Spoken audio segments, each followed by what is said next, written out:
Seja muito bem-vindo ao canal Leitura Diária da Escola Bíblica Dominical. Se ainda não é inscrito, inscreva-se, curta, compartilhe e não esqueça de ativar as notificações.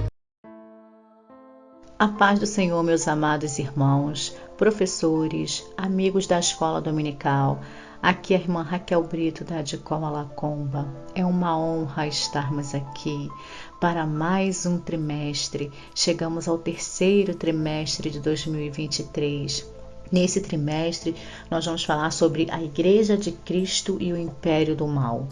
Como viver neste mundo dominado pelo espírito de Babilônia. Nós estamos na lição de número 2 e o título diz: A deturpação da doutrina bíblica do pecado. Nós vamos fazer a leitura da sexta-feira, que está no livro de Hebreus, no capítulo 13, no versículo 4. Para ela foi dado o seguinte título: A prostituição não pode macular a sexualidade do cristão. Digno de honra entre todos seja o matrimônio, bem como o leito conjugal sem mácula, porque Deus julgará os impuros e os adúlteros. O escritor aos Hebreus é bem direto, não tem rodeios, fala da santidade no matrimônio e ainda termina mostrando o que acontecerá com quem não cumprir essa ordem. Ele começa o capítulo 13 falando sobre amor, sobre hospitalidade, fala sobre empatia, sobre nos colocarmos no lugar de quem está sofrendo como se fosse conosco. Ele fala sobre o casamento, mostrando que o matrimônio deve ser firmado no amor, digno de honra. Ele mostra que o matrimônio é honroso, não só para os cristãos, mas para todos. Significado de honra. O significado de honra diz que é um princípio de conduta pessoal baseado na ética, honestidade, coragem, dignidade, demonstração de respeito. O casamento deve ser visto, irmãos, como algo honroso, não somente pelos cristãos, mas por todos, porque o casamento é uma instituição divina, não é uma ideia humana, mas de Deus. Por isso nós, como cristãos, devemos honrar o casamento. Como diz aqui no significado, é baseado na ética, honestidade, dignidade, demonstração de respeito. Aí ele fala sobre o leito conjugal que precisa ser sem mácula. Leito aqui é um eufemismo para a intimidade do casamento, ou seja, o relacionamento sexual. O relacionamento sexual é uma bênção a ser desfrutado no casamento, não antes ou fora dele.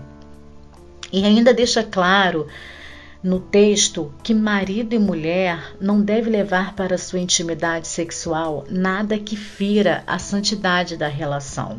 Vivemos numa época onde a pornografia está disponível e acessível em todos os canais de mídia, televisão, celulares, internet, cinemas.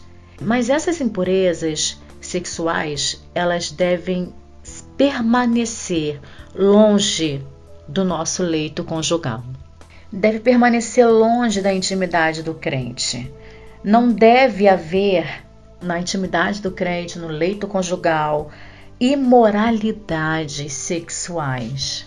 O ato sexual não é algo impuro, mas existem impurezas que surgem a partir dessa prática. Por isso nós, como os cristãos, temos que ter o cuidado, manter o nosso leito sem mácula. A esposa mantenha o seu leito sem mácula, esposo mantenha o seu leito sem mácula, porque precisamos nos apresentar diante do Senhor em santidade. No final, o escritor ele fala dos impuros e dos adúlteros. Ele abrange ali, falando da santidade sexual, não só para os casados, mas para todos que servem a Cristo. Ele fala, porque Deus julgará os impuros e os adúlteros. Precisamos nos manter puros diante de Deus. Os casados honrem o matrimônio, os solteiros honrem a castidade e mantenham-se santos diante de Deus. Apesar da sociedade já não ter mais esse cuidado, não ter mais essa prática, nós como cristãos devemos nos manter santos diante de Deus, amém?